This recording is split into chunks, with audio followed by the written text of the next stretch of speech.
The first bang rattled our front door. The second set the window panes humming. Gray vapor boiled across the porch. Then I saw the men, 5 of them masked, armored in navy shirts stamped HO Tactical Enforcement, moving in a tight wedge up our flagstone path. Lydia Cole, step outside, hands visible. A woman's voice cracked through a bullhorn, sharp and rehearsed. Vanessa Crowell stood behind them in a white blazer and mirrored sunglasses. Beside her, a 6th figure swung a small canister. Smoke hissed and blossomed, swallowing the hydrangeas. I was halfway down the stairs in boots and a t-shirt, phone in my palm. "They're using gas," I said, snapping the deadbolt. "Who uses gas for an HOA inspection?" Lydia didn't flinch. She stood in the foyer with the steadiness that made rooms feel smaller, shoulders square beneath a charcoal jacket. "It's theatrics," she said softly, "but the pistols aren't." 2 of the men wore drop-leg holsters. One kicked the bottom panel of our door, not hard, not yet, but like a promise. I cracked the door to the safety chain. "This is private property," I said. "State your authority." The tallest man leaned into the gap, lenses blanking his eyes. "Security breach," he said. "Immediate compliance. Present the female resident for questioning." "Questioning by whom?" "By the association." He answered. Neighbors gathered robes, coffee mugs, phones held high. Vanessa turned her bullhorn sideways so only we could hear. "Ethan," she called smoothly, "let's not escalate. Your wife created an unacceptable hazard. The board voted at 4 this morning. She'll come with us for a brief debrief. Then we're done." Lydia stepped into the light. "Produce a warrant, Mrs. Crowell, or step off my porch?" The masked men shifted. One of them, younger, glanced back at Vanessa. She gave him a tiny nod that said, "Push." "I don't need a warrant to protect this community," the tall one said. His hand settled on the butt of his pistol. The air in the house changed. Lydia's fingers brushed my elbow once, a signal. She was counting angles, distances, exits. When she spoke, her tone slid into the cool register that meant the mask was off. "Ethan," she said, eyes on the gun. "Call the county sheriff. Ask for the duty sergeant. Report 5 armed individuals impersonating officers and attempting a forced abduction." "Big mistake," Vanessa snapped. "You want to bring outsiders into a neighborhood matter." "It became a criminal matter," Lydia said, "the second you cut our power and deployed smoke." Vanessa laughed. "Power's out across the block. Routine maintenance. As for the smoke non-lethal deterrent, the board authorized it. The board can't authorize burglary," I said. Vanessa's expression hardened. "You're surrounded by people who just want to feel safe. Mr. Cole. You moved in 8 months ago and erected a steel barricade that ruins the lake view and hides whatever consulting your wife is really doing. We don't tolerate secret operations in Silverwood Shores." "Behind her," the tall man lifted his boot again. "Don't," Lydia said. The word was quiet, and it froze everything. Then click, a shutter. Someone was filming from the curb. This wasn't a sloppy stunt. It was choreography. Vanessa wanted an audience. She lowered the bullhorn. "Last chance." "Lydia, last chance." "Vanessa," Lydia answered. The smoke thinned, showing the HOA letters glowing on nylon like a bad joke. I saw our reflection, 2 silhouettes in the doorway, one chain between us and a manufactured war. I remembered the day we moved in. Vanessa handing over artisanal honey and a map of approved color palettes, smiling like a realtor with the keys to heaven. The tall man reached for the chain. "Now," Lydia said, "not to him, but to me." My thumb was already on 911. "County Sheriff," I said when the operator answered. "We have 5 armed subjects in counterfeit uniforms at 14 Lakeshore Bend, cutting power and attempting an unlawful detention." Vanessa raised the bullhorn again, voice suddenly furious. "Open the door," Mr. Cole, your wife is under arrest. She isn't, Lydia said, calm as a trigger breaking. But you will be. Our quiet. Our attempt at normal, all of it tilted and began to fall. 8 months earlier. None of this seemed possible. If you had told me that smoke canisters and counterfeit uniforms would one day choke our front porch, I would have laughed. Back then, Silverwood Shores looked like the kind of postcard community where time slowed. Lake views stretched blue and endless. Lawns were trimmed like golf greens, and every driveway hosted cars that gleamed. I had left 20 years in law enforcement behind me, ready for peace. Lydia told me she wanted quiet too. Neither of us realized that quiet can hide teeth. The first week after we moved in, Vanessa Crowell arrived at our doorstep with a wicker basket and a smile calibrated for maximum warmth. The basket overflowed with artisanal jams, lake-harvested honey, and a bottle of local Pinot. "Welcome to paradise," she said, sliding off her sunglasses. She was striking tall, ash blonde, tailored blouse that probably cost half my week's salary, diamond ring flashing with every gesture. Lydia accepted the basket, thanked her politely. I remember thinking, good. At least one friendly neighbor. Vanessa leaned in conspiratorially. I run the safety committee. Think of me as the neighborhood's guardian. If you need anything, I'm a call away. The word guardian sounded practiced, as if she had said it to dozens of new arrivals before us. Still, her charm was disarming, and for a time I let myself believe her. Those early weeks were idyllic. Lydia set up her office upstairs, heavy drapes and reinforced locks, which I assumed were just her consulting quirks. I busied myself refurbishing the garage into a workshop. We joined a lakeside cookout Vanessa hosted, complete with string lights and catered hors d'oeuvres. Everyone toasted each other with sparkling cider and lake trout skewers. Vanessa flitted from group to group like a queen bee, introducing us as the model couple. At one point, she pulled Lydia aside, hand resting lightly on her arm. Voice honeyed, "We need strong women like you here. People who understand responsibility." Lydia's smile was polite but distant. The first crack appeared 2 months later, when we commissioned a privacy fence. The property backed up to a public trail that drew teenagers after dark. Lydia wanted the 8-foot steel panels clean lines, strong enough to stop intruders, legal under county code. We pulled permits, hired a crew, and within days, steel posts punctuated the soil like stakes. That morning, Vanessa marched across the lawn. Her sundress was crisp, her sandals spotless, but her face was pale with indignation. "Ethan," she said without pleasantries, "what are you building a fence?" I answered simply, permitted, inspected, all above board. Her lips pressed thin. 6 feet is acceptable, 8 is hostile. This community values openness. A fortress sends the wrong message. Lydia emerged from the backyard, gloves still on, hair tied in a knot. "We value our privacy," she said. "We've complied with every regulation."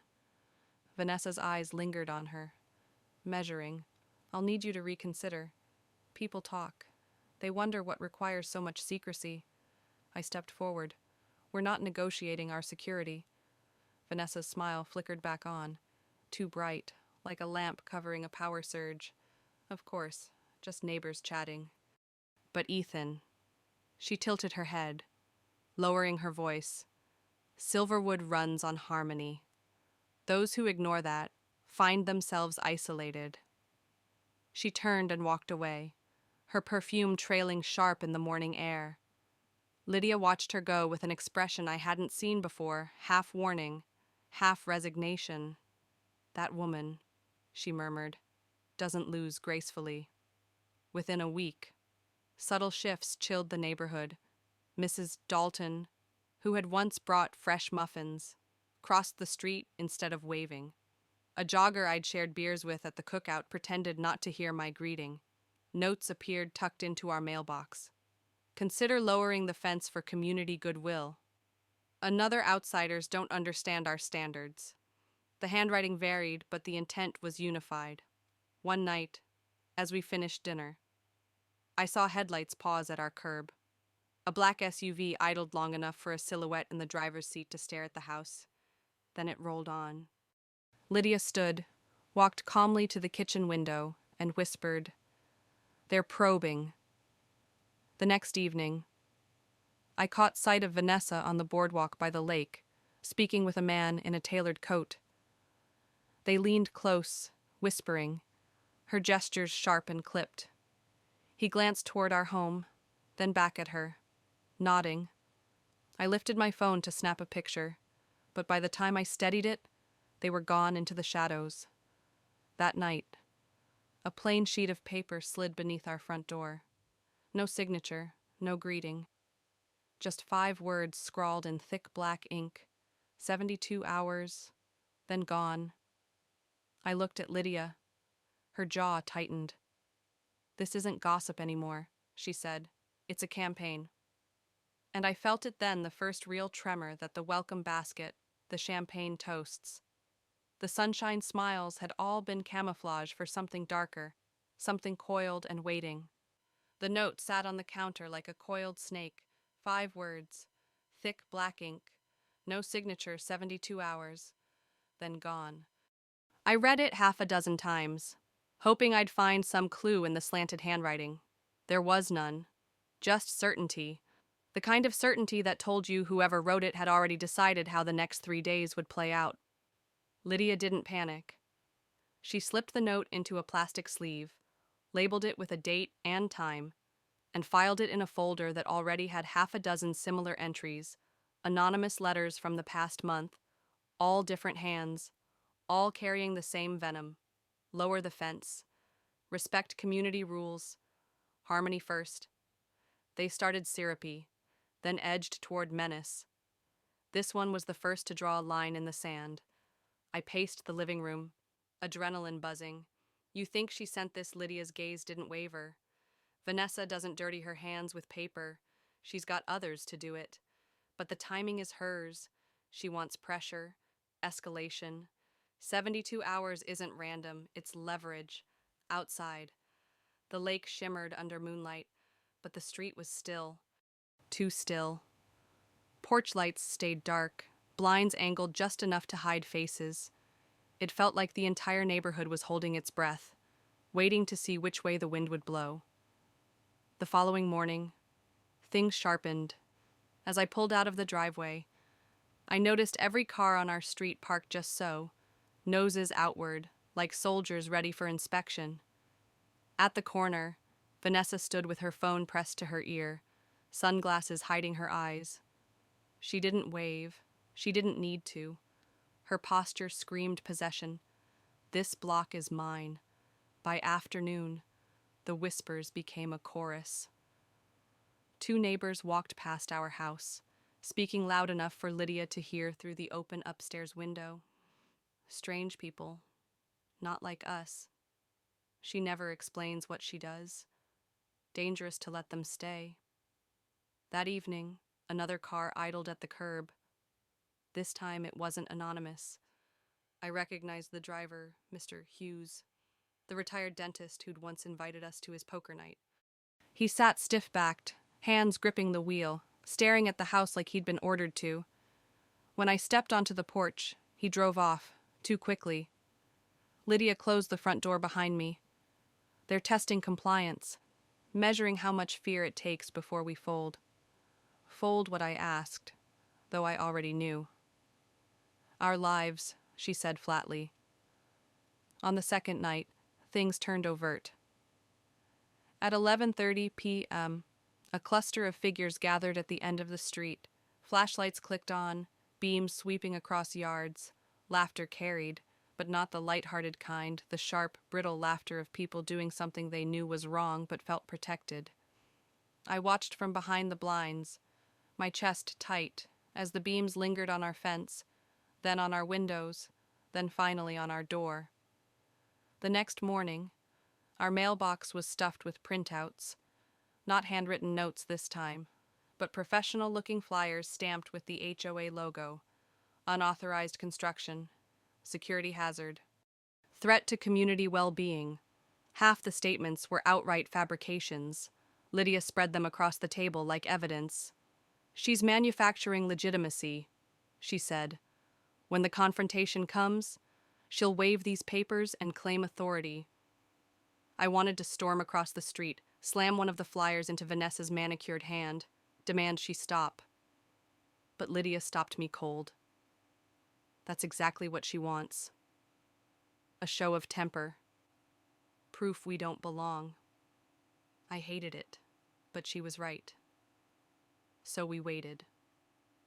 On the third day, the final day of the countdown, the pressure broke through the surface. A pounding came at 2:00 a. 3 rapid thuds that rattled the frame. I jolted awake. Lydia was already dressed, her phone in one hand, something small and metallic glinting in the other. "Stay back," she whispered. Through the peephole, I saw them 3 men in navy shirts with HOA security embroidered in block letters, clipboards tucked under their arms, radios clipped to their belts. They looked official enough that a half-asleep neighbor might believe. But I knew better. Their movements were rehearsed, their stances too stiff, like actors waiting for direction. One of them banged again. "Open up. Immediate inspection. Protocol violation." From the shadows of the street, I caught sight of Vanessa. She wasn't in uniform. She didn't need to be. She stood in her white blazer, arms crossed, her silhouette framed by the lake's pale reflection. Lydia met my eyes, voice steady as steel. "This is the hard push. The 72 hours are up." And with that, the doorframe shook once more. The first crash shook the hinges. The second rattled the glass. I jolted upright, heart hammering. It was 2:03 a.m. The street outside was swallowed in blackout, the kind of silence that presses against your skin. The power was gone again, cut, not tripped. I stumbled down the stairs, but Lydia was already there. Framed in the glow of a single emergency lamp she'd placed on the console table earlier that week, she stood with her arms loose at her sides, her posture balanced, alert, not afraid. The pounding came again. "Silverwood Shores, HOA, immediate inspection. Failure to comply will result in forced entry." I pressed my eye to the peephole. 3 men stood on the porch, clipboards and radios dangling like costumes, showy security stitched across their shirts in cheap block letters. Behind them, 2 more figures lingered in the street. Their shapes were hard to read through the haze, but the shine of metal at their hips wasn't a guess. And then I saw her.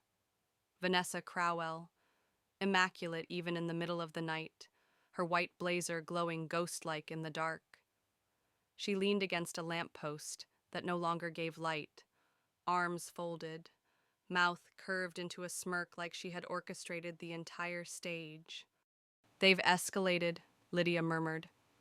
She slipped a small device from her jacket pocket, a recording unit, already blinking red. "Are we calling the sheriff?" I whispered. "Yes, but not yet." The tall man on the porch leaned into the door. "Open now. Don't make this harder." His fist slammed against the frame. One of the others shifted nervously, eyes flicking toward the dark houses lining the street. Curtains stirred. Neighbors were watching, but no one moved. No one spoke. Lydia flicked the deadbolt and cracked the door just an inch. Her voice carried calm steel. "At 2 a.m, without a warrant, you're trespassing. Step away before you add armed impersonation to your crimes." The tall man barked a laugh, but it was too loud, too forced. "We're authorized. Security threats don't wait for business hours." "Then show me," Lydia said. "Your badge, your authorization papers, anything with a real signature." Silence stretched. The shorter man shuffled his feet. The third cleared his throat. "From the curb," Vanessa snapped. "Don't play games. Lydia, this community voted. You're out of line, and I won't let you jeopardize the safety of our families." The audacity made my jaw clench. "Safety," I said. "You bring armed men to our porch at midnight and call that safety." Vanessa's smirk didn't falter. "Order requires sacrifice. Some people never understand that." Another slam reverberated through the house. The chain groaned. I felt a hot pulse of anger rising, every instinct telling me to throw the door wide and shove them back into the street. Lydia's hand shot out, steady against my arm. "Not yet," she whispered again. She stepped into the doorway, shoulders squared, eyes locked on the tall man. "Listen carefully. The sheriff's office is less than 10 minutes away. You cross this threshold, and you'll be cuffed on the lawn before sunrise. Walk away now, and maybe you'll keep your names out of the papers." The man hesitated. His companions looked at one another, doubt leaking into their posture. Vanessa's voice cut the night like a whip. "Don't you dare flinch. Hold that door." For a breath. The scene balanced on a knife edge. My finger hovered over the emergency call button on my phone. Lydia's recorder blinked steadily, capturing every word, every twitch. And then footsteps. Fast, heavy, pounding down the street. A camera flash burst white against the smoke-hazed dark. Someone was documenting this. Maybe a neighbor, maybe someone else. The men froze, caught between orders and exposure. Vanessa's sunglasses, ridiculous at night, glinted as she turned her head toward the flash. Her voice, stripped of charm now, hissed through the quiet. "This isn't over. Lydia, you think one chain and one call will stop me? 72 hours was your warning. The war starts now." The tall man's boot lifted again. The chain strained. The doorframe still bore the scar from that night, the splintered edge where a single shove more would have sent it flying inward. By the time the sheriff's cruisers rolled through, lights strobing blue across the lake, Vanessa and her inspectors had melted back into the darkness. Officially, it was chalked up as a misunderstanding. The deputies knocked politely, took our statement, but their eyes said neighbors squabbling, not our problem. Vanessa knew exactly how far to push without crossing the visible line. What the deputies didn't see was Lydia slipping her recorder into a manila envelope the moment the lights faded. "They were armed," I said, still trembling. "How can this be brushed off as nothing because they weren't caught red-handed?" Lydia answered coolly, and Vanessa spent months weaving herself into their trust. She sponsors the charity drives, funds the school auctions, throws her arms around crying widows. To the outside world, she's a savior. To us, she tapped the envelope, she's a criminal. We just have to prove it. The following days were a study in silence. Neighbors who once waved now hurried past, their gazes fixed on the pavement. Packages disappeared from our porch before we could reach them. HOA newsletters, printed on glossy paper, began showing up in our mailbox, each one dripping with coded digs. Our community thrives on transparency. Those who conceal erode trust. No names mentioned, but everyone knew who the target was. On the fourth morning, Lydia slid a folder across the dining table. Look. Inside a series of documents she had pulled using credentials I hadn't known she still had. Property records, employment histories, financial filings, all leading to one name, Vanessa Crowell, formerly Vanessa Hale. "She's not who she says," Lydia explained. 5 years ago, she was investigated in Nevada for fraudulent real estate practices. Used shell companies to buy foreclosed homes, flipped them under fake identities. Charges dismissed, but only because witnesses recanted. She vanished for a year, then resurfaced here with a new last name and a spotless reputation. I leaned back, stunned. And now she's running an HOA board, like it's her personal fiefdom. "It's more than that," Lydia said. She tapped the last page, a corporate registry. "Look who's listed as a partner, Gareth Holt." I frowned. Who's he? A financier with a history of laundering money through property acquisitions. Think of him as the bank behind her throne. He provides capital. She provides intimidation. Families pressured to sell cheap. Gareth buys through cutouts, flips for triple the price, clean money out, ruined lives in their wake. My stomach knotted. So that's why she wants us out. This house, this view of the lake, it's worth a fortune if she controls it.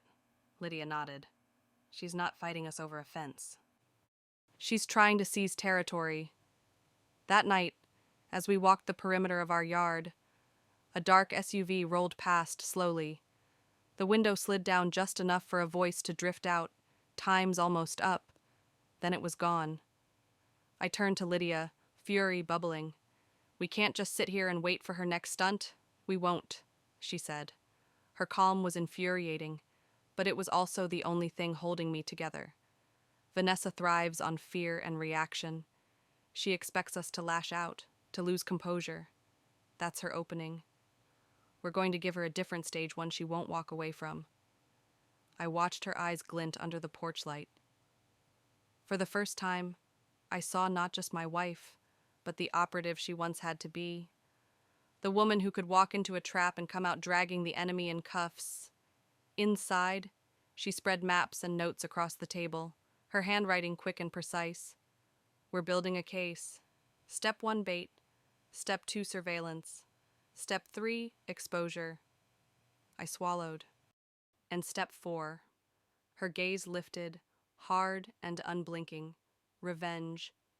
The kind that sticks. The black case clicked open like a vault. Inside, nestled in foam, were 3 cameras no bigger than a deck of cards. Sleek, matte, unmarked Lydia's kind of tools. She lifted one between her fingers, its lens catching the light. Motion activated. Night vision. Audio capable, she explained. They don't just see, they remember. I stared at her. You just had these lying around. She gave me a look that didn't need words. Of course she did. By mid-morning, the installation was complete. One camera disappeared into the branches of the maple out front, angled down at the street. Another slid beneath the eaves above the garage. The third she tucked just inside the foyer, its eye aimed squarely at the front door. To anyone else, our house looked untouched. To us, it had become a fortress with witnesses. That evening, Lydia moved to step 2, bait. She drafted a short post for the HOA's private chat, Vanessa's Kingdom. Heads up, everyone. County officials asked us to temporarily store some equipment for a training exercise.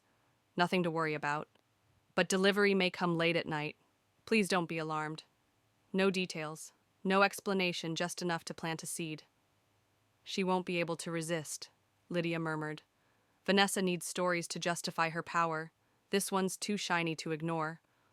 By dusk, the ripple had already spread. A neighbor accidentally mentioned to me at the mailbox. So, government equipment in your garage. His eyes darted like he wanted to be anywhere but standing with me. Behind him, blinds twitched in 2 different houses. Word was out. Later that night, as we settled into the living room, Lydia's phone buzzed. The garage camera had triggered. She pulled up the feed, and there he was, Vanessa's newest recruit, a lanky man in tactical pants, standing across the street with his phone raised, snapping pictures of our driveway.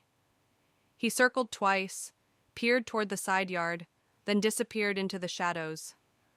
Documented, Lydia said, saving the file. Her tone was almost clinical, but I saw the flicker in her eyes, the satisfaction of a net drawing tighter. The next morning, she elevated the play. She created a mock inventory list, stamped with the seal of a fictional county tactical training division. Nothing sensitive, but just enough jargon to sound authentic. Then she left the document open on her laptop, angled perfectly toward the front window where anyone nosy would get a glimpse. Isn't that a little theatrical? I asked. That's the point, she replied. Predators need bait. This is chum in the water. Sure enough, by dawn, the maple camera caught Vanessa herself, standing at the curb in her spotless white blazer, phone angled to zoom through our window. The footage showed her leaning closer, lips moving as if reading the screen, then snapping 2 quick photos. She lingered another 30 seconds, scanning the yard like a general surveying a battlefield, before retreating briskly to her waiting SUV. Lydia watched the playback twice, then smiled cold, sharp, triumphant. Step 1, complete. That night, she went further. She pulled up a secure channel on her laptop and spoke with someone she introduced only as Rodriguez. His voice, deep and clipped, came through the speaker. Your neighbor's still active. Real name Vanessa Hale, partnered with Gareth Holt. We've been tracking their shell companies for years. They intimidate homeowners, seize property, flip it for profit. If you've got footage linking her tactics to Holt, we can move. Give me 72 hours, Lydia said. When she ended the call, she leaned back, eyes blazing with the kind of resolve that sent chills through me. They think they've cornered us. They don't realize the cameras aren't just recording. They're counting down. I frowned. Counting down to what she slid the recorder across the table, the red light steady.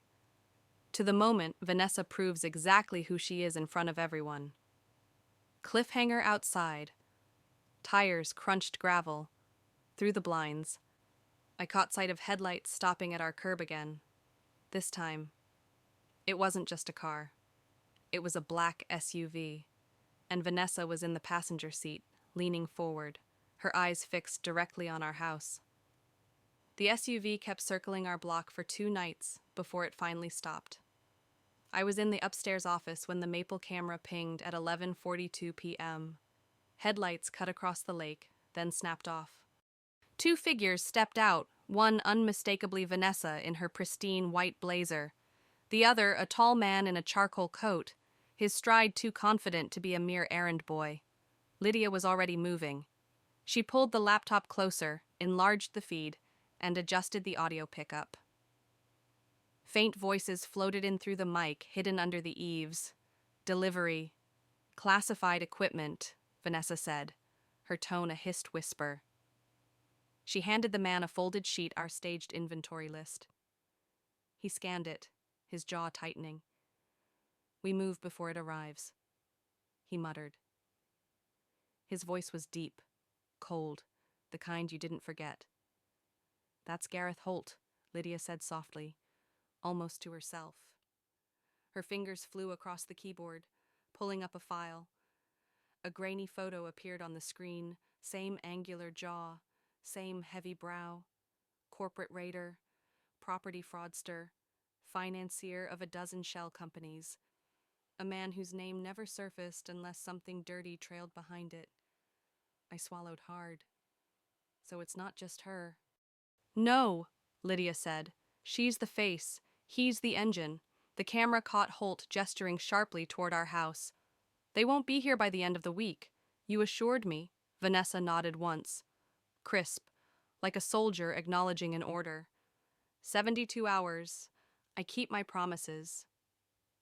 The conversation cut off when a third figure hurried from the driver's side. He glanced nervously at the street, muttered something about neighbors watching. Holt snapped the paper closed, shoved it into his coat, and the trio slipped back into the SUV. Moments later, the taillights bled red across the asphalt and vanished into the dark. Lydia saved the footage, labeled it, then leaned back in her chair. That's it. That's the connection we needed. Vanessa isn't freelancing. She's executing. I rubbed my temples. And what do we do with that? Hand it to the sheriff's office, to the feds. She shook her head. Not yet. We're not just building a case, we're building a stage. When this falls, it needs to fall publicly. No shadows, no spin. Everyone in this neighborhood has to see her for exactly what she is. The words chilled me. She wasn't talking about survival anymore. She was talking about exposure, about turning Vanessa's own hunger for control into the noose around her neck. Later that night, I stood at the window staring at the reflection of our fence in the moonlight. It should have felt like protection, but instead it felt like a challenge, a bright steel wall daring them to come closer. They'll escalate now, Lydia said quietly, joining me. Her eyes were steady, unblinking. Holt doesn't tolerate delays. Vanessa promised results, and she's running out of time. As if on cue, my phone buzzed. A message with no sender ID appeared on the screen. Final warning: sell or be removed. I showed it to Lydia. She read it once, then slipped the phone into a plastic sleeve. Every move they make digs the hole deeper. Let them dig. By the following morning, Lydia was already drafting the next move.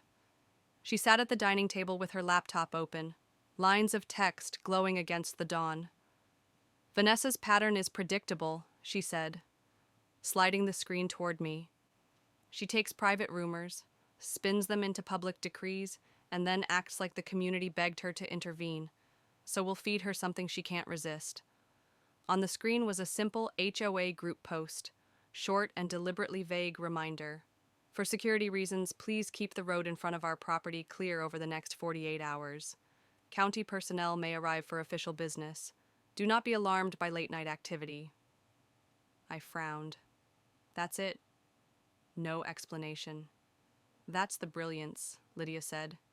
Enough detail to sound official, no facts to challenge. Vanessa will fill in the blanks herself and she'll broadcast them to everyone. She hit send. Within 10 minutes, the post was screenshotted and circulating. I knew because the Maple Tree camera caught Vanessa's assistant, a wiry man in a polo shirt, pacing her driveway with a phone pressed to his ear. He gestured wildly, pointing toward our house, then typed furiously. By mid-afternoon, whispers had hardened into statements. At the mailbox, a neighbor muttered. So the feds are moving equipment into your garage? Another asked bluntly. Are you hiding weapons here? The words cut, but Lydia only smiled faintly. Good, she said once we were back inside. She's taking the bait. That evening. As the sun bled gold over the lake. Our garage camera lit up again. This time it was Vanessa herself, striding down the sidewalk with her phone out, snapping pictures of our fence, our driveway, even the license plate on my truck. She stopped directly in front of the garage, angled her phone toward the window where Lydia had left the fake inventory list visible, and clicked 3 rapid shots. Then she hurried back across the street, her heels striking sharp against the pavement. Lydia saved the footage, labeled it, and leaned back. Perfect. She'll run straight to Holt with this, and the more he pressures her, the sloppier she'll get. She was right. At 10:07 p.m., the curb camera caught Vanessa in animated conversation with the tall man we now knew as Gareth Holt. He leaned against the SUV, the paper inventory clutched in his hand, his voice low but sharp. You assured me. Get them out before delivery. Do it. Vanessa nodded like a subordinate receiving orders. When Holt drove off, Vanessa lingered in the driveway, staring across at our house. Even from the grainy footage, I could see the fury tightening her face. Then she pulled out her phone, thumbs flying, and within seconds, every HOA resident had a new message: emergency neighborhood meeting. Tomorrow at 4 p.m., mandatory attendance. Lydia exhaled, almost a laugh. There it is. The public stage. She's going to try to humiliate us in front of everyone. And you're just letting her, I asked. Not letting, she corrected. Her eyes were sharp, calculating, guiding. She thinks tomorrow is her trap. She has no idea it's mine. I felt a shiver run through me. Lydia wasn't just defending us anymore. She was hunting. The morning of the emergency meeting dawned hot and bright, but the air felt heavier than any summer storm. Folding chairs appeared on the grassy strip across from our house as if summoned. By noon, half the neighborhood had gathered, couples clutching water bottles, parents dragging restless kids, phones already out, ready to record. From our window, I watched Vanessa orchestrate the scene. She moved like a conductor, adjusting chairs, whispering instructions, making sure every eye would have a clear view of our home. Her blazer gleamed under the sun, immaculate as ever.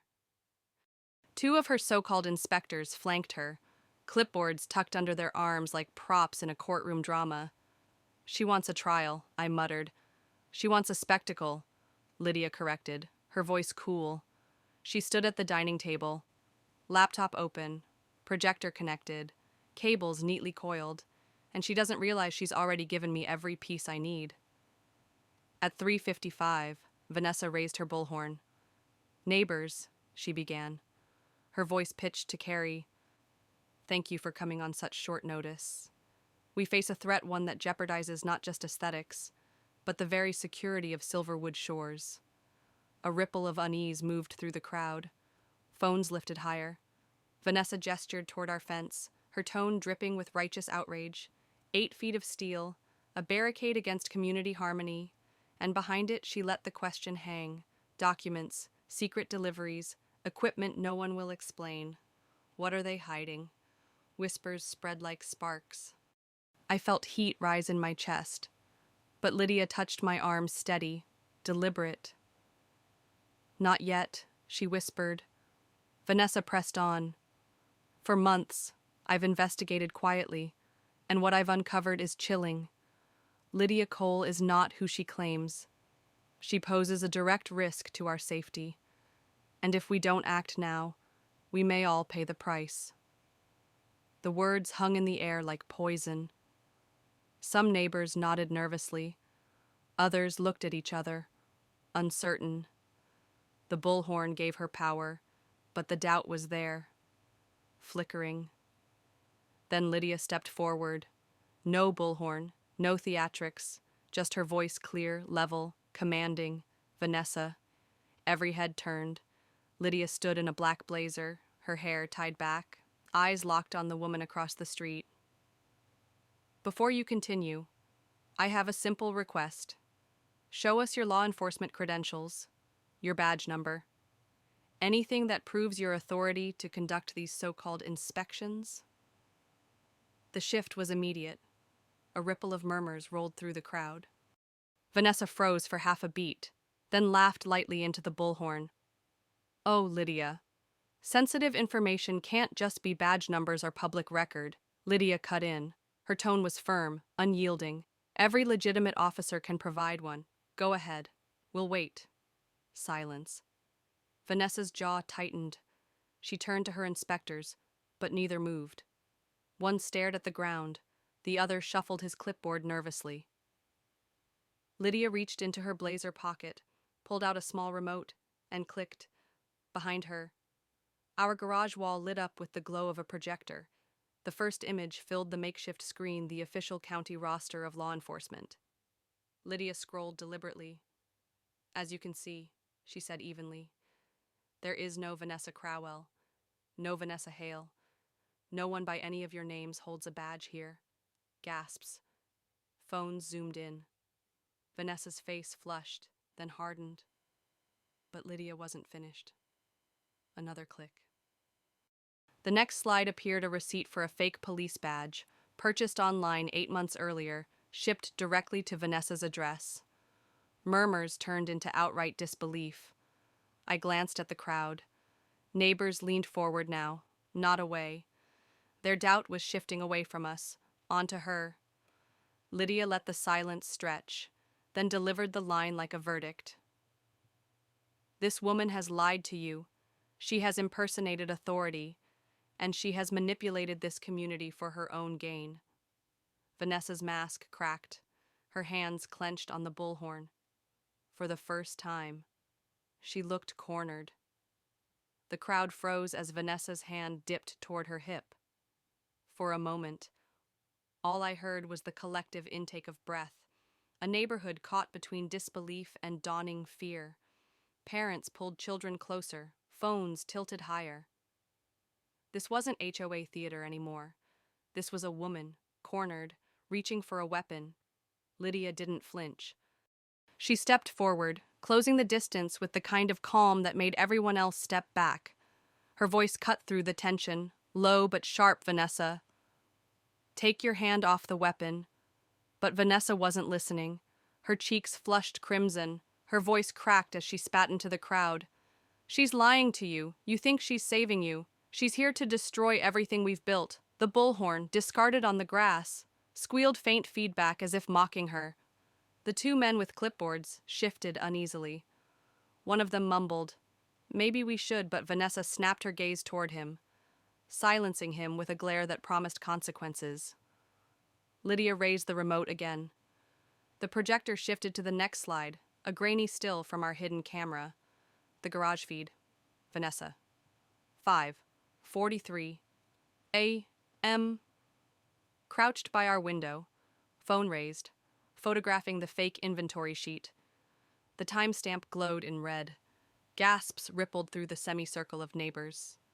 She staged this entire crisis, Lydia said, her tone even but carrying like a judge's gavel. Not to protect you, but to hand your homes to a man named Gareth Holt, a fraudster who's been laundering money through stolen property for years. She is not your guardian. She is your predator. Vanessa's lips curled into something between a snarl and a smile. And you think anyone will believe a woman who hides behind locked doors and military fences? She's manipulating you all. Lydia's finger clicked the remote once more. An audio clip filled the speakers. Clear as daylight, Vanessa's voice captured outside our house 2 nights earlier. Before it arrives, I'll get them out. 72 hours. I keep my promises. The words rang across the lawn like a confession.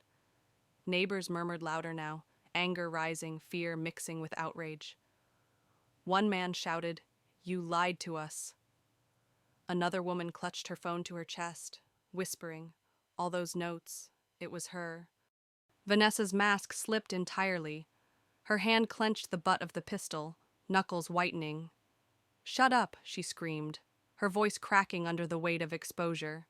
"You don't know what you're meddling in. You don't know how deep this goes." Lydia's stance shifted subtle, controlled, her shoulders squared, feet planting in the grass. The operative, the law officer, the strategist, whatever titles Lydia carried. They surfaced all at once. Her voice cut clean through the chaos. "Vanessa, if you draw that weapon, you won't just lose your power. You'll lose your freedom." The entire neighborhood seemed to hold its breath, waiting to see if the next sound would be a gunshot or something else. The pistol cleared leather with a hiss that seemed to stretch across eternity. Gasps tore through the semicircle of neighbors. Folding chairs screeched backward. A child wailed. Sunlight caught the steel of the barrel as Vanessa jerked it upward with both hands, her voice breaking into a shriek. "Everyone stay where you are. She's the liar. She's the threat." In that instant, the world slowed. I saw 100 fragments at once, the neighbor live-streaming with trembling fingers, the reflection of the lake rippling behind Vanessa's shoulder, the horror on Mrs. Dalton's face as she clutched her husband's arm, and in the center of it, Lydia unmoving, steady, eyes locked like crosshairs. "Vanessa," she said, her voice low, calm, cutting sharper than the screams. "You've just made the worst mistake of your life." Vanessa's finger twitched on the trigger. Lydia moved. It wasn't dramatic, not the kind of cinematic role you'd see on TV.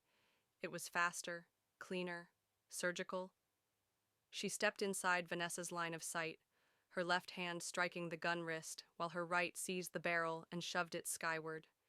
A thunderclap split the afternoon as the weapon fired into the open sky.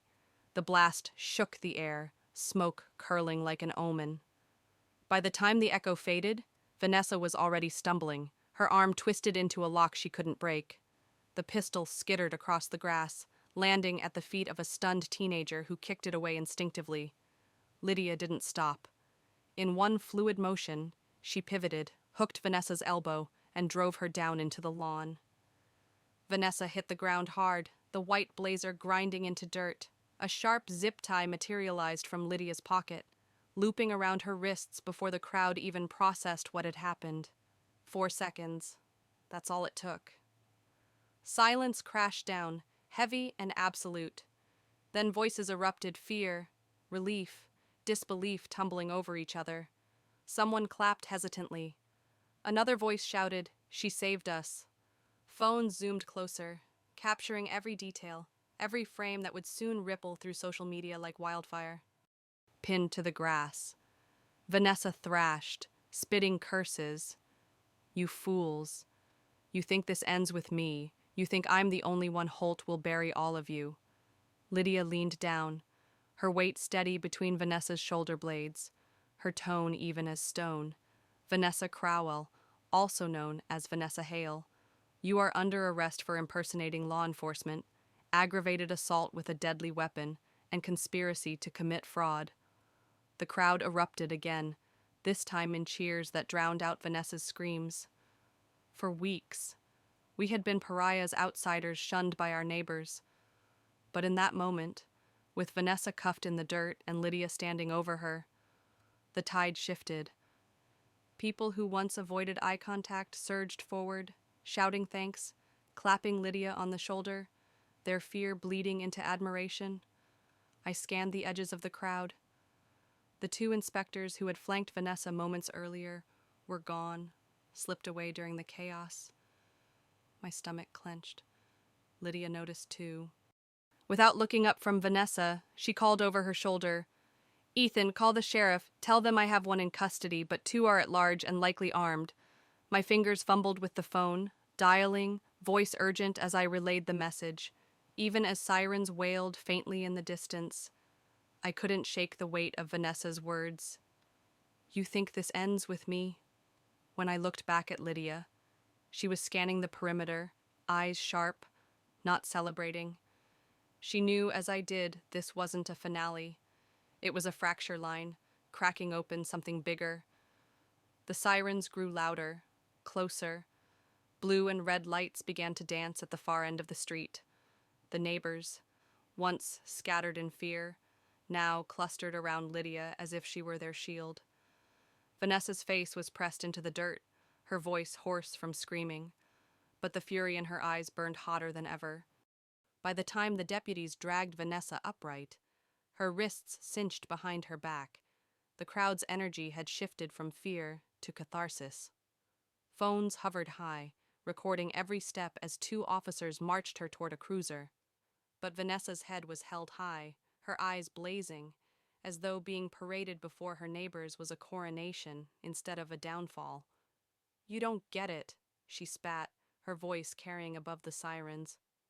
"I was chosen. This is bigger than fences, bigger than bylaws. You'll all see." The deputies shoved her into the back seat. She kept talking, muffled now, but her words slithered through the open window. "It won't stop with me. Holt is already here." Lydia didn't flinch. She stepped forward, introduced herself formally, and handed over the pistol she had stripped from Vanessa's hands. "Weapon's been discharged once," she said. Calm and efficient. "Crowell's fingerprints are on it. You'll also want the recordings." She passed the deputy the recorder, still blinking red, and the flash drive she'd prepared.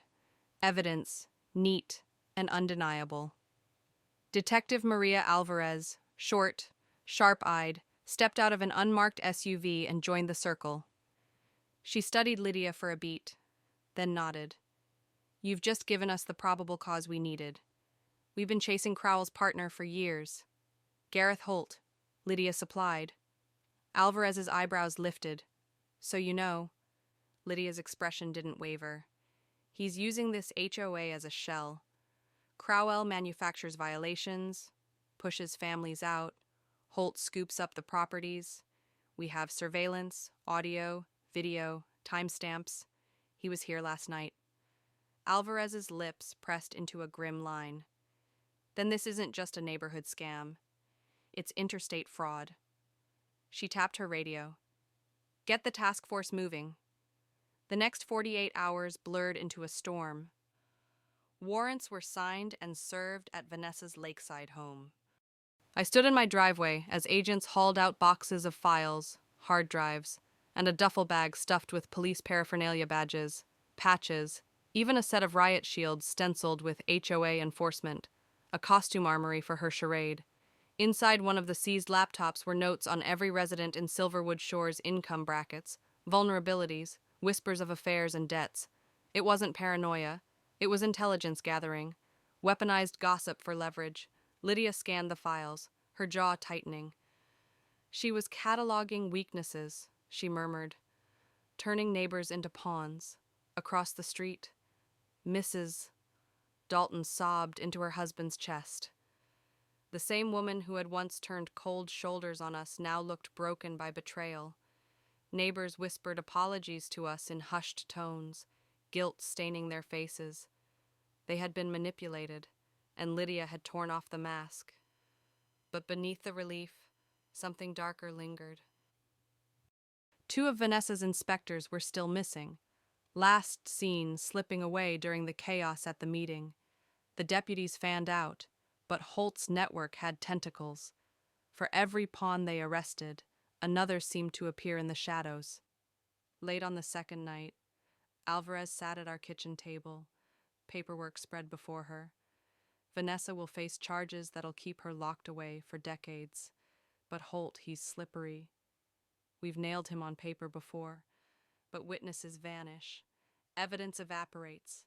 We need the direct bridge from her intimidation to his profit. Lydia leaned forward. You'll have it. He's overconfident. He won't stay hidden now that she's exposed. He'll move fast, and we'll catch him in the open. As if punctuating her words, my phone buzzed. An unknown number. One message. You think arresting her changes anything? I don't need Crowell to finish what I started. I showed it to Lydia. Her expression hardened into that unreadable mask I'd come to recognize. He's rattled. That makes him dangerous, but it also makes him sloppy. She stood, gathering the files into neat stacks. Tomorrow, we stop playing defense. Tomorrow, we pull Holt out of the shadows. Outside. The lake lay glassy and silent, reflecting the searchlights still sweeping Vanessa's mansion. But I couldn't shake the image of those two inspectors slipping into the night, carrying secrets back to the man who orchestrated it all. By the next morning, Silverwood Shores felt like a battlefield after the smoke-cleared neighbors wandering through wreckage that wasn't physical but emotional. The lawn where Vanessa had collapsed in dirt and zip ties was now bare, only faint scuffs in the grass left as evidence. Yet the echoes lingered, the shot fired into the sky, the screams, the betrayal. I walked the loop around the block just after sunrise. For months, we'd been avoided. Conversations cut short the moment we appeared. But now, people approached me with awkward smiles, halting words of apology. We didn't know, Mrs. Dalton said, eyes red. We thought she was protecting us. Her husband stood silent beside her, shame etched into his face. Everywhere I went, I saw guilt.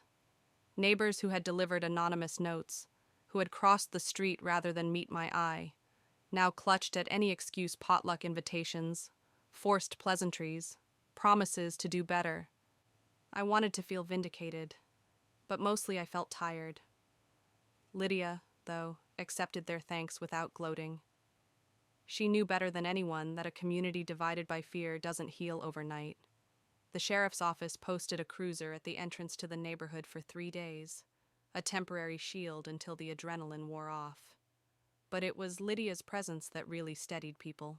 When she offered to hold a community safety session in the school gym, more than 50 residents turned up.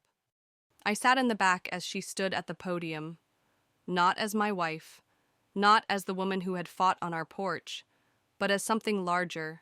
She didn't lecture. She taught. She showed them how to verify credentials, how to document suspicious behavior without confrontation, how to tell when someone was wielding false authority. At one point, she held up a laminated sheet of every real law enforcement badge in the county and said, "If someone shows you anything else, call it what it is: a lie." People scribbled notes. Some even cheered. For the first time since we'd arrived, I saw pride replace suspicion in their eyes. Lydia had given them armor against the manipulation that had nearly torn their lives apart. But even as the applause echoed in the gym, I saw her face tighten. She wasn't celebrating. She was calculating. Vanessa was in custody, yes, but the game wasn't over. Holt was still out there, and Lydia knew it. That night, we sat on the porch. The lake spread calm before us. The fence, the hated 8-foot steel wall, stood as solid as ever, but now no one dared challenge it. It was less an eyesore than a monument to endurance. "You ever regret showing them who you are?" I asked quietly. Lydia sipped her tea, her gaze distant. "Sometimes. But secrets are only useful until they're weapons. Then truth becomes the safer choice." Before I could reply, headlights appeared at the end of the street. A van rolled slowly past, white, unmarked. The driver glanced at our house a moment too long, then kept moving. Lydia's eyes tracked it until it turned the corner. "Something I asked." She exhaled. "Probably nothing." Then, after a pause, "But I'll keep an eye on it." The quiet returned, but it wasn't comfortable. It was heavy, like the hush before another storm. 2 days later, the HOA board reconvened under emergency rules. Without Vanessa, the group seemed dazed, ashamed at how easily they'd been manipulated. They voted for open financial records, rotating leadership, and one unshakable law: no one could hold any security-related role without verifiable credentials and external oversight. Lydia declined a formal position despite unanimous nomination. Instead, she stood before them and said, "Real leadership isn't holding power over others. It's giving people the tools to protect themselves." The line earned a standing ovation and was later printed on flyers for the first Unity barbecue. Children clustered around her at the cookout, tugging her sleeve, begging her to teach them the move she'd used on Vanessa. Lydia laughed, promised safer lessons, then taught them the 3-step call for help drill: shout loud, name the threat, describe it. Watching her in jeans and a ball cap, encircled by kids who saw her as a superhero, I realized something. Vanessa had chosen the wrong enemy, but the neighborhood had found the right ally. For a moment, it felt like we had won. For a moment, peace seemed possible again. The postcard lay on the counter. Harmless in appearance, just a glossy photograph of a tree-lined street in Washington. D.C. The handwriting on the back was neat, deliberate, not hurried at all. "You stopped one. There are more."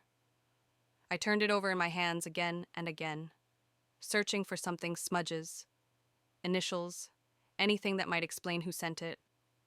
Nothing, just the taunt, steady and confident. Lydia read it once, slipped it into a clear evidence sleeve, and filed it in a locked drawer already half full with Vanessa's notes, flyers, and recordings. "They're telling us 2 things," she said calmly. 1, Vanessa was just a cog. 2, they already know we're a threat. The weight of those words sank into me. I had wanted to believe that with Vanessa in custody and Holt rattled, the nightmare had broken. But the postcard was proof that the network she served wasn't fragile. It was layered, practiced, bigger than our quiet lakeside neighborhood. That night, I woke at 2 supper to the faint hum of Lydia's laptop. She sat at the kitchen table, eyes narrowed at a spreadsheet that scrolled endlessly down the screen. Names, addresses, cities I didn't recognize. She didn't look up when I entered. "Property records tied to Holt's shells," she murmured. 37 families across 5 states, some military, some law enforcement, all pressured, all pushed out. Her tone was detached, professional, but her jaw clenched with each name. She wasn't just building a case. She was keeping score. "Why tell us directly?" I asked. "Why not stay in the shadows?" She finally looked up, her eyes hard. "Because intimidation works. They want us to feel hunted. They want us too busy looking over our shoulders to strike back." The next morning, the unease spread beyond our walls. A black SUV lingered near the entrance to Silverwood Shores, parked long enough for residents to whisper. Parents at the school bus stop clutched their children tighter, asking if it was the same people from before. Fear was creeping back in, and Holt or whoever sent that postcard knew it. By midday, Lydia made her move. She contacted Detective Alvarez on a secure line, voice crisp. "They've escalated. We received a direct threat." Alvarez arrived within the hour, accompanied by 2 federal agents. In our living room, Lydia laid out the timeline, the recordings, the postcard.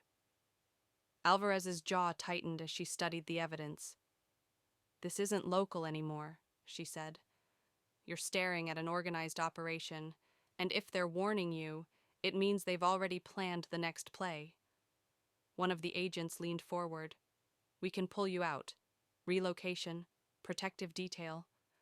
I expected Lydia to refuse, but she didn't hesitate. "No.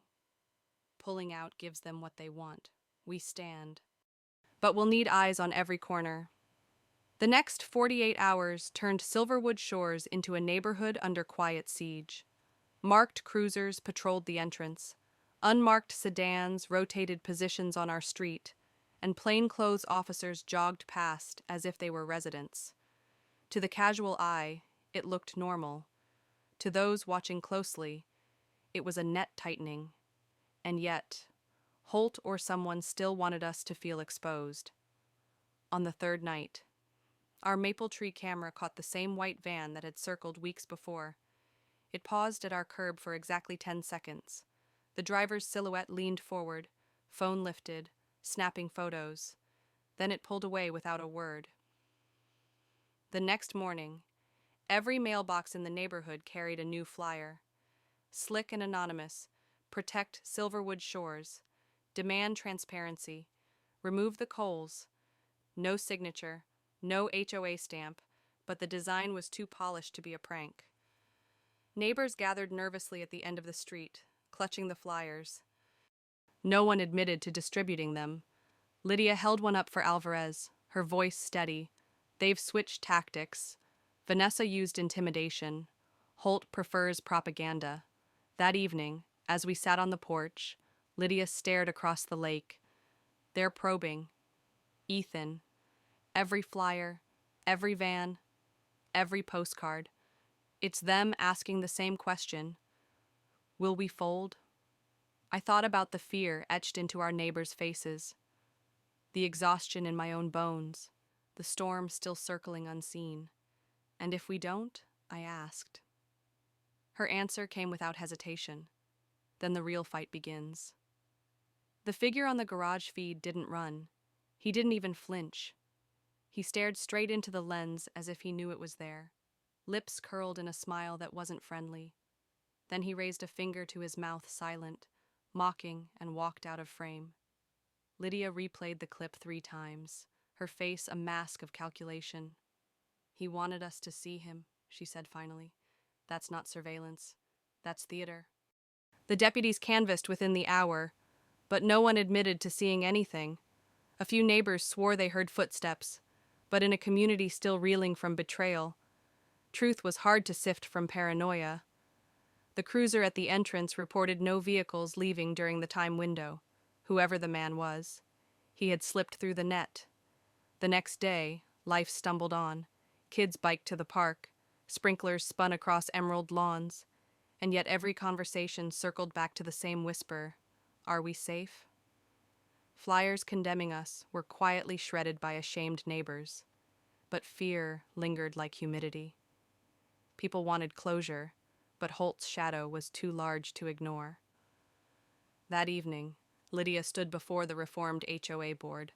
The meeting was packed, every chair taken, every face tense. She declined the leadership role again, instead presenting a plan for permanent safeguards, verified background checks for anyone in authority, mandatory transparency on finances, an external oversight partner from the county. When she finished, the room erupted in applause, but the glow of unity was short-lived. Midway through the session, my phone buzzed with a message from an unknown number. A live photo taken just minutes earlier showed Lydia at the podium. The angle was from outside, through the community center's glass windows. Whoever was watching had been right there, close enough to touch the glass, bold enough to photograph and send it in real time. I showed Lydia afterward. She glanced at the screen, expression unchanged. "He's escalating," she said. "He wants us paranoid. He wants us to second-guess every shadow." That night, we sat on the porch.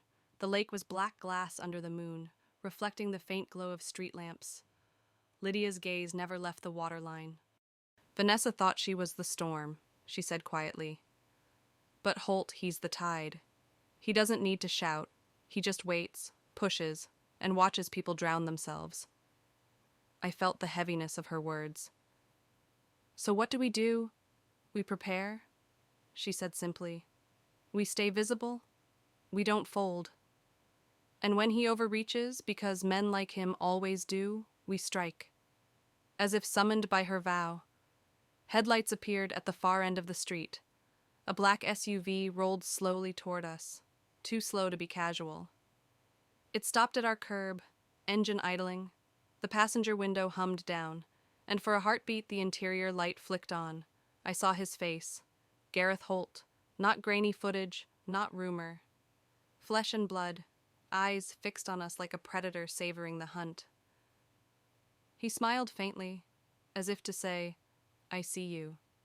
Then raised his phone, snapped a photo, and rolled the window back up. The SUV glided away, disappearing into the night. Neighbors who witnessed it clustered nervously at their doors, whispering. Lydia didn't move. She sat rigid in her chair, her tea untouched, eyes locked on the street long after the taillights vanished. When she finally spoke, her voice was cold, deliberate. This is no longer about Silverwood Shores. He wanted us to know he's here. He wanted us to understand the scale. I swallowed hard, and now she stood, her shadow long against the porch light. Now, Ethan, the war Vanessa promised has truly begun.